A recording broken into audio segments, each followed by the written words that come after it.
শ্রদ্ধেয় সম্মানিত আজকের জুমার মুসাল্লিগণ,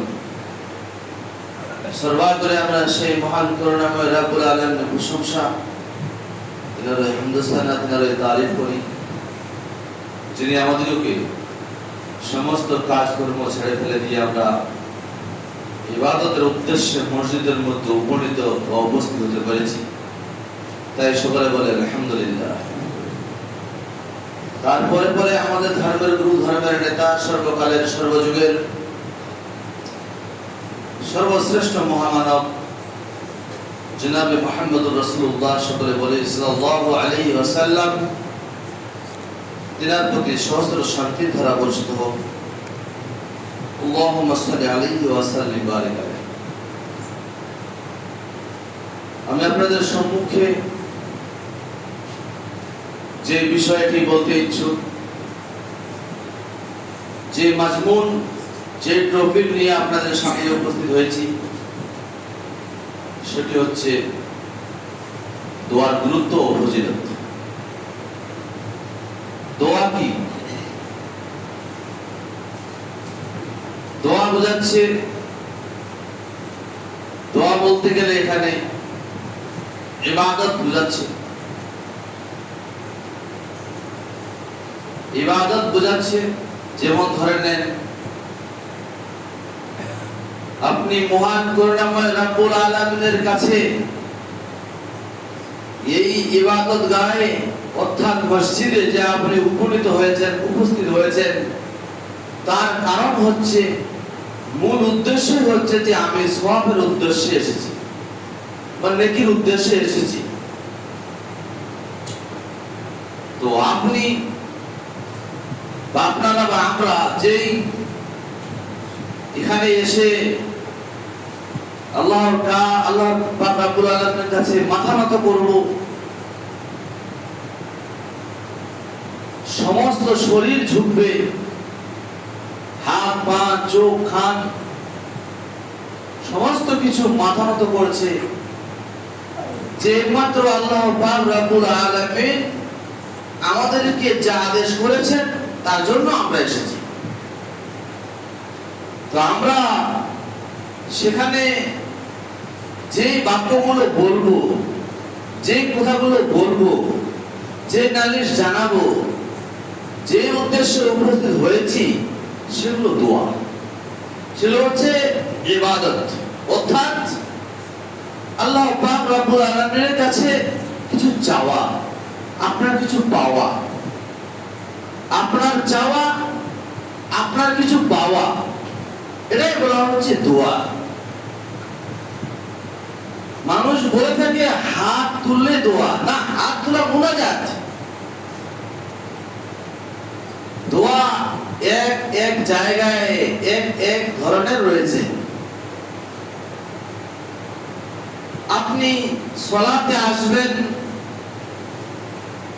বুকে হাত বাঁধবেন তো আরেক দোয়া, রুকুতে যাবেন তো আরেক দোয়া, রুকু থেকে উঠবেন তো আরেক দোয়া, লোক অসুস্থ হয়েছে তো আরেক দোয়া, বাথরুমে যাবেন তো আরেক দোয়া, মসজিদে ঢুকবেন তো আরেক দোয়া, বের হবেন তো আরেক দোয়া, স্বামী স্ত্রী মিলন করবেন তো আরেক দোয়া। এই যে দোয়া, সবই দোয়া, ইবাদত, এগুলো হচ্ছে ইবাদত। এই ইবাদত, এই দোয়া আমরা কতটুকু পালন করছি? আজকে যদি আমরা কোন মানুষের কাছে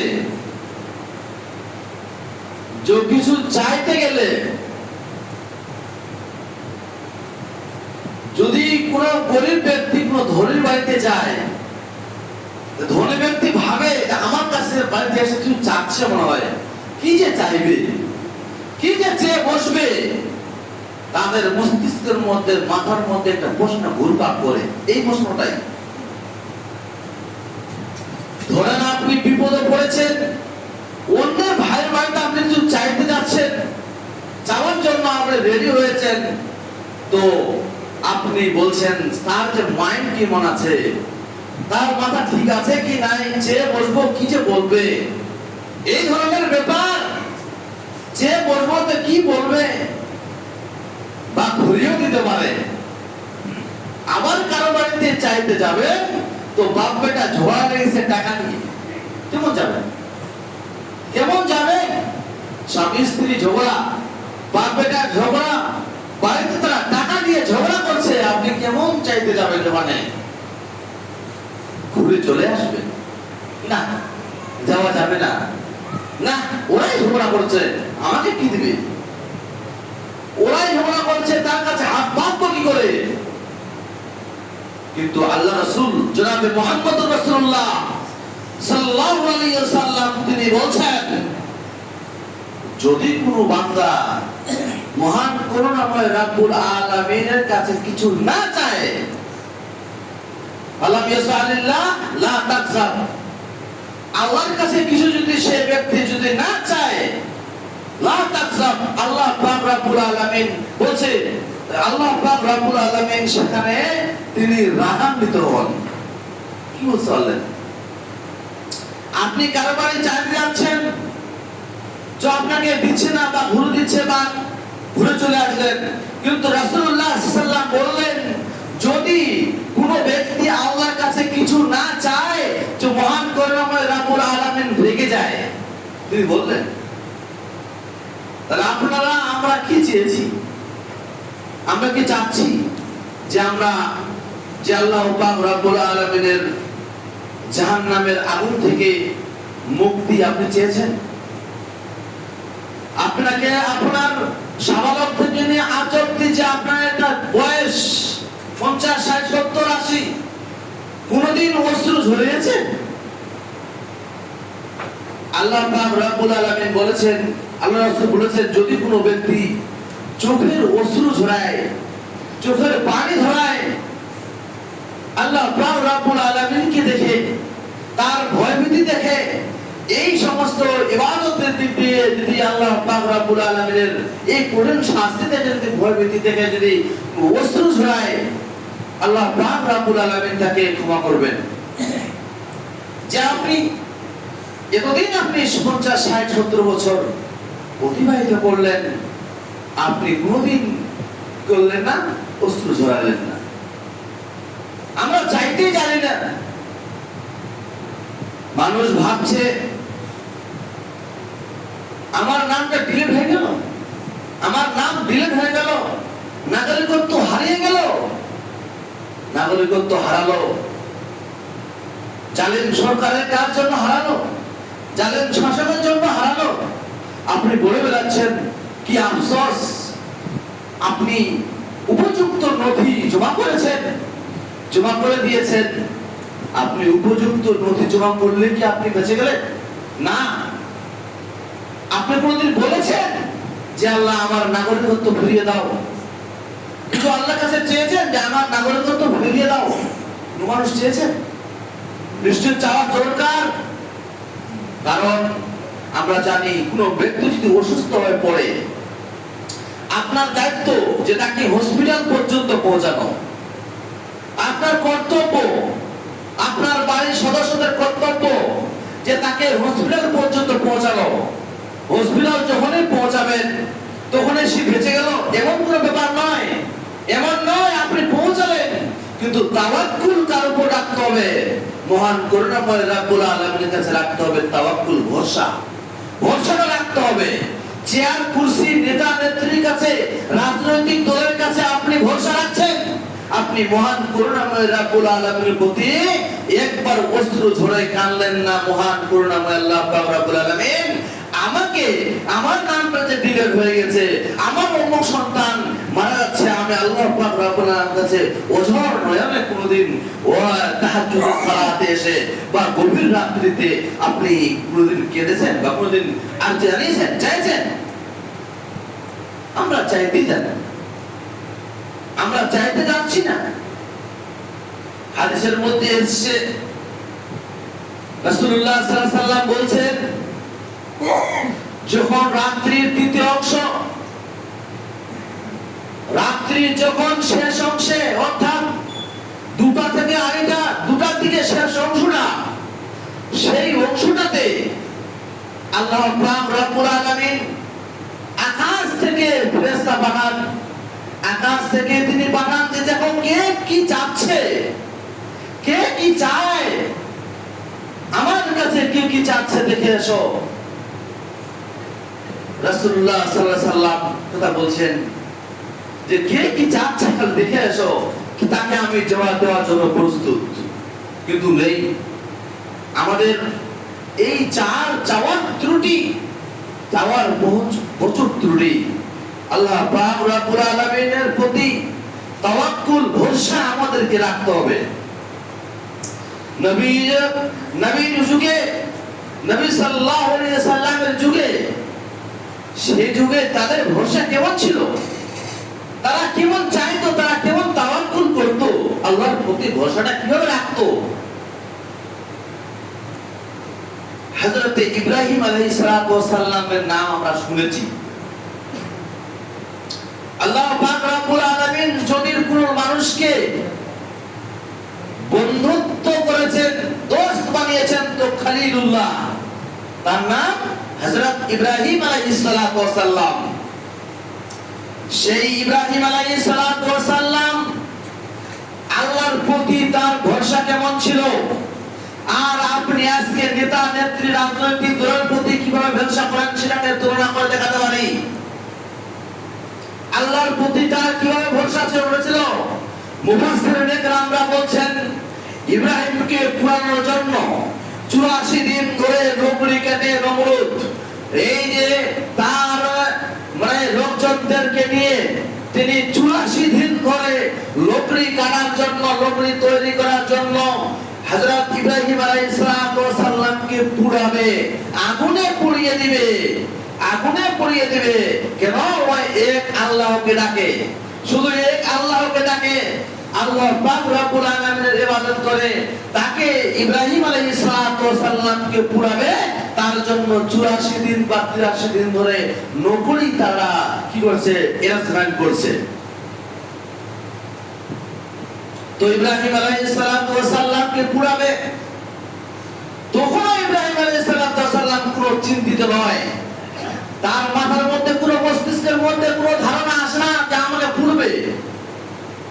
ইব্রাহিম আলাইহিস সালাম বলছেন হাসবুনাল্লাহু ওয়া নি'মাল ওয়াকিল, হাসবুনাল্লাহু ওয়া নি'মাল ওয়াকিল, হাসবুনাল্লাহ, আমার জন্য শুধু আল্লাহ পাক রব্বুল আলামিন যথেষ্ট, হাসবুনাল্লাহু ওয়া নি'মাল ওয়াকিল।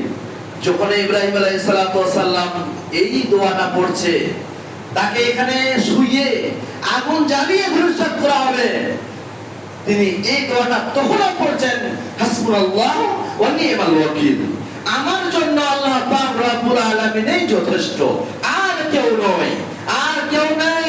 আমাকে যদি বাঁচাতে পারে তো মহান করুণাময় রব্বুল আলামিনই বাঁচাবে, এরা আমাকে বাঁচাতে পারবে না। আল্লাহ পাক রব্বুল আলামিন যখন ইব্রাহিম আলাইহিস সালামকে ওই আগুনের মধ্যে নিক্ষেপ করা হচ্ছে, তো আল্লাহ পাক রব্বুল আলামিন বার্তা পাঠাচ্ছেন আকাশ থেকে, ইয়া নারু কুনি বারদাও ওয়া সালামান আলা ইব্রাহিম, এই আগুন ঠান্ডা হয়ে যা, এই আগুন নরম হয়ে যা, এমন ঠান্ডা হোস না যে তার প্রতি কষ্ট হবে। ইয়া নারু কুনি বারদাও সালামান আলা ইব্রাহিম, তুমি ইব্রাহিমের উপরে এমন ঠান্ডা হয়ে যাও এসির মতো, না কোনো কষ্ট না কোনো বেশি আরাম। এমন ভাবে এসি যখন মানুষ গরম থেকে ঠান্ডাতে জন্য আরাম পর্যন্ত এসিতে ঢুকে, তখন তাকে শরীর আরাম লাগে কি লাগে না। ওরকম আল্লাহ পাক রব্বুল আলামিন আগুনকে নির্ধারিত করে বলছে, ইয়া আগুন এমন ভাবে এসির মতো ঠান্ডা হয়ে যাও, না কোনো কষ্ট হয় না আগুন জ্বলে, এইভাবে হয়ে যাও। তা আগুন কি জ্বলেছিল? আগুন কি জ্বলেছে? জ্বলেনি। ওই জন্য ইব্রাহিম বলেছিল হাসবুনাল্লাহু ওয়া নি'মাল ওয়াকিল, আমার জন্য আল্লাহ যথেষ্ট, আর কেউ নেই। অতএব আল্লাহ পাক রব্বুল আলামিনের প্রতি ভরসা স্থাপন করেছিল, এই দোয়াটা পড়েছিল। অন্যান্য riwayate বলছেন যদি হাসবুনাল্লাহ ওয়া নি'মাল ওয়াকিল যদি কথাটা না বলতে ইব্রাহিম, তাহলে ইব্রাহিমকে জানানোর সেকেন্ড লাগতো না, সেকেন্ড ধূলিসাৎ হয়ে যেত, জ্বলে যেত ইব্রাহিম। তখনও তিনি, তাহলে তারপরে বোঝা গেল লোকেরা দেখছে যে ইব্রাহিম আলাইহিস সালামের ধর্মটাই সত্য। এতক্ষণ ধরে আমরা যে বুঝতে পারলাম, যার যে তার দিকে কোনো সাপোর্ট নেই, তার দিকে কোনো লক্ষ্য মানে তার দিকে কেউ নেই, শুধু আল্লাহ রাব্বুল আলামিন রয়েছে। তাহলে ইব্রাহিম আলাইহিস সালাম একাই একদিকে, তার ওরা সবাই তারা ভাবছে, তারা তখন ভাবলো যে আসলে ইব্রাহিমই সত্য, ইব্রাহিমই সত্য। বোঝা গেল? আপনাকে বোঝাতে যাচ্ছি যে আল্লাহর প্রতি আপনি উপযুক্ত নথি ব্যবহার করুন, রেখে দেন, কিন্তু আপনি আল্লাহর প্রতি ভরসা স্থাপন করুন, আল্লাহর প্রতি চান, আল্লাহর প্রতি কাকুতি মিনতি করে আপনি চাইতে পারেন। কিন্তু আপনাকে একটা কথাই প্রথমে বলেছি যে যদি কোনো মানুষ না চায় তে আল্লাহ তার প্রতি রাগান্বিত হন, আগেই বলে দিয়েছি। তাহলে আল্লাহ পাক রব্বুল আলামিন বলছেন ফাইজা ফারাগতা ফানসাব ওয়া ইলা রাব্বিকা ফারগাব, যখন তুমি ফুরসত পাও, যখন তুমি এখন একটু সময় পাও, তখন তুমি আল্লাহর ধ্যানে মগ্ন হয়ে যাও, মহান করুণাময় রব্বুল আলামিনের ইবাদত থেকে আগিয়ে আসো। কিন্তু আমরা ফুরসত কেন? আমরা আজকে অনেক সময় পাই সালাত আর অন্যান্য ইবাদত বন্দেগী করার জন্য, কিন্তু আমরা আগাচ্ছি না, আমরা আগাচ্ছি না। আমাদের জন্য মহান করুণাময় রব্বুল আলামিন যে আযাব আমাদের জন্য নির্ধারিত করে রেখেছেন, পাচ্ছেন না কেন? মরে নিতার জন্য। বলতে যাচ্ছিলাম যে এই যে তাওয়াক্কুল, এই যে ভরসা, শুধুমাত্র আল্লাহ পাক রব্বুল আলামিনের প্রতি আমাদের রাখতে হবে, এটাই সত্য। আপনি চলেন যে আপনি তাওয়াক্কুল করবেন, ভরসা করবেন। আল্লাহ পাক রব্বুল আলামিন আরো কোরআন কারিমের মধ্যে বলছেন যে ইন্নামাল মুমিনুনা আল্লাযীনা ইযা যুকিরাল্লাহু ওয়াজিলাত কুলুবুহুম ওয়া ইযা তুলিয়াত আলাইহিম আয়াতুহু যাদাতুহুম ঈমানাও ওয়া আলা রাব্বিহিম ইয়াতাওয়াক্কালুন। আল্লাহ পাক রব্বুল আলামিন বলছেন ইন্নামাল মুমিনুনা আল্লাযীনা ইযা যুকিরাল্লাহ, যখন কোন মুমিন মুসলমানদের সামনে কোরআনের আয়াতকে তেলাওয়াত করানো হয়, কোরআনের বিষয়ে কোনো আলোচনা করানো হয়, তো তাদের ঈমানের ভোল্টেজ বেড়ে যায়। আপনার ঈমানের ভোল্টেজ বাড়ে। সাপোজ যেমন ধরে নেন একটা মোবাইলের চার্জ ছিল 0%, আপনি তাকে চার্জারে ঢুকালেন, তো আস্তে আস্তে আস্তে আস্তে 100% হয়ে গেল। তো ইন্নামাল মুমিনুনা আল্লাযীনা ইযা যুকিরাল্লাহু ওয়াজিলাত কুলুবুহুম, যখন কোন মুমিন মুসলমানদের সামনে কোরআন হাদিসের আয়াতের আলোচনা করানো হয়, তখন তাদের অন্তর থেকে আহু বের হয় যে কোরআনে এই লেখা আছে, হাদিসে ওই লেখা আছে। ওয়াইদা তুলিয়াত আলাইহিম আয়াতুহু যাদাতুহুম ঈমানা, এবং তাদের ঈমান বৃদ্ধি হয়, বেড়ে যায়। যেমন ভাবে আপনার মোবাইলের চার্জ বাড়েছে, অন্যভাবে বাড়ে। আপনি সারা বছর ধরে আলোচনা শুনে আসছেন, আপনার ঈমানের ভোল্টেজ কোথায়? আপনার ঈমানের ভোল্টেজ কোথায়? আপনি যার সাথে যান বাদামকে চলে আসেন, আপনি যার সাথে যান মেলা ঘুরে চলে আসেন, আপনার ঈমানের ভোল্টেজ কোথায়? আপনি মুয়াজ্জিন পাঁচ ওয়াক্ত সালাতের জন্য আযান দেয়, আপনি সালাতে কোথায়? তো আপনি আল্লাহ পাক রব্বুল আলামিনের প্রতি কোথায় ভরসা করেছেন? আপনি কি করে ইবাদতে নেই? আপনি কি করে দোয়া চাইবেন? আপনার টাইমে হচ্ছে না, আপনি কখন দোয়াটা চাইবেন? কখন দোয়া চাইবেন? তাহলে বোঝা যাচ্ছে যারাতুহুম ঈমানা, ঈমান বেড়ে যায়, ওয়া আলা রাব্বিহিম ইয়াতাওয়াক্কালুন, এবং মুমিনেরা, মুত্তাকিরা, মুসলমানেরা যারা পরেজগার, মুত্তাকিন, খোদাভীরু, তারা আল্লাহর প্রতি ভরসা স্থাপন করে। আজকে ইবাদতে মানুষ নেই, আজকে চাওয়ার দিকে মানুষ নেই। আপনি চাইবেন না, আপনি দোয়া করবেন না, আপনি আল্লাহর প্রতি ইবাদত করবেন না, চাইবেন না, তো আপনি জাহান্নামের উত্তপ্ত আগুন থেকে কেমন বাঁচবেন? আপনাকে যেই দোয়া আপনাকে চাইবেন তার পদ্ধতি রয়েছে। আপনি বাথরুমে ঢুকছেন, তো আপনাকে বলতে হবে আল্লাহুম্মা ইন্নী আউযু বিকা মিনাল খুবসি ওয়াল খাবায়েস, হে আল্লাহ তুমি আমাকে খারাপ জিন থেকে আমাকে বাঁচাও, বাঁচিয়ে রাখো। এই যে আপনি খাবায়েস, খারাপ ঘরে দোয়াটা করলেন, আপনি হাজারো হাজারো দোয়া, যেখানে চলবেন সেখানেই দোয়া, আপনি তো একদিনও চাইলেন না, আপনি চাইলেন না। আপনি ভাবছেন হাতটা তুললেই দোয়া হয়, হাতটা তুললে মুনাজাত হয়, এটা দোয়া নয়। বলতে চাচ্ছিলাম দোয়া আপনাকে মুখ দিয়ে বলতে হবে, একথাই সত্য। বলতে চাচ্ছিলাম পদ্ধতি অনুযায়ী দোয়া করতে হবে, আল্লাহ পাক রব্বুল আলামিন কবুল করবে। আমরা তো সালাতের দিকে নেই, আমরা তো নামাজেই নেই। এটা ঘটনা বলি, এটা হাদিস কোরআন নয়। এক ব্যক্তি একজন মুয়াজ্জিন আযান দিচ্ছে, আযান দিয়ে বসে আছে, এমন তো অবস্থায় একজন ক্ষুধাভীরু মুত্তাকি লোক তিনি রাস্তা দিয়ে হেঁটে যাচ্ছেন।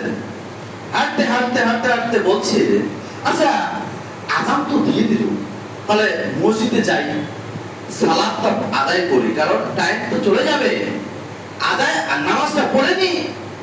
তো তিনি ঢুকলেন মসজিদের মধ্যে। ঢোকার পর 15 মিনিট হয়ে যাচ্ছে, কোনো সালাত আদায়কারী আসে না, কোনো নামাজ আদায়কারী আসে না। তো মুয়াজ্জিনকে বলা হচ্ছে, আচ্ছা আপনি কি আযান দিয়েছেন? বলছে হ্যাঁ দিয়েছি। তো নামাজি কই? বলছে আমাকে এরা দায়িত্ব দিয়েছে মসজিদটা চালাতে, আমি চালাবো, এরা আসবে না, বেতন টেতন দিবে, ওরা মসজিদে আসবে না। এটা গল্প শোনাচ্ছি আপনাকে। তো বলছে ওরা আসবে না, আমি চালাচ্ছি। তো বলছে আরেকবার আযান দাও তো, আরেকবার আযান দাও। কেন আযান তো দিলাম, দেও না। আরেকবার আযান দিয়েছে। ওই মুরব্বির কোথাতে আযান দিয়েছে 15 মিনিট আগে, আবার 15 মিনিট পর আযান দিয়েছে। তো গ্রামের চারিদিক দিয়ে 10 জন করে মসজিদে এসে হাজির হয়েছে। তো এই মুরব্বি বলছে मुअज्जिन से लड़ने के लिए आया है या सलात अदा करने के लिए आया है? बोलते मुअज्जिन से लड़ने के लिए आया है। मुअज्जिन बहुत गलती किया, अभी आज़ान दिया तो उसके बाद फिर आज़ान दिया। কি বুঝতে পারলেন? মানে মারামারি করার জন্য, ভুল ধরার জন্য এসেছে। আপনি আযান দিলে মাথা খারাপ হয়েছে নাকি? আলোচনা আরম্ভ হয়ে গেছে, কিন্তু ওরা নামাজ পড়তে আসেনি। এই আমাদের সমাজের প্রস্তুতি। এই আমাদের সমাজে আজকে এই বারবার বোঝা হচ্ছে সালাত আদায় করুন, আপনার কাজে আসবে। সালাত আপনাকে অশ্লীল করতে থাকে। ওই মুয়াজ্জিন আমাদের প্রায় প্রস্তুতি ভাবে ভুল ধরার জন্য আমাদের রেডি, কিন্তু আমরা সালাত আদায় করার জন্য আসেনি। বন্ধুরা ছিলাম, আল্লাহ পাক রব্বুল আলামিন আমরা যখন চাইবো মহান করুণাময়, এটা আপনাদের গর্ব শোনালাম। আল্লাহ পাক রব্বুল আলামিন যেন আমাদেরকে বুঝার তৌফিক দান করে, আমরা যেন ভালোভাবে চাইতে পারি, আমরা যেন আল্লাহ পাক রব্বুল আলামিনের কাছে দোয়া করতে পারি, দোয়া করে যেন আল্লাহ পাক রব্বুল আলামিন কিছু ইবাদত করে, নেক আমল করে ইহকাল ছেড়ে পরকাল পদার্পণ করতে পারি, বুঝতে পারি। সকলে বলুন আমিন। আল্লাহুম্মা আনসুর মান নাসারা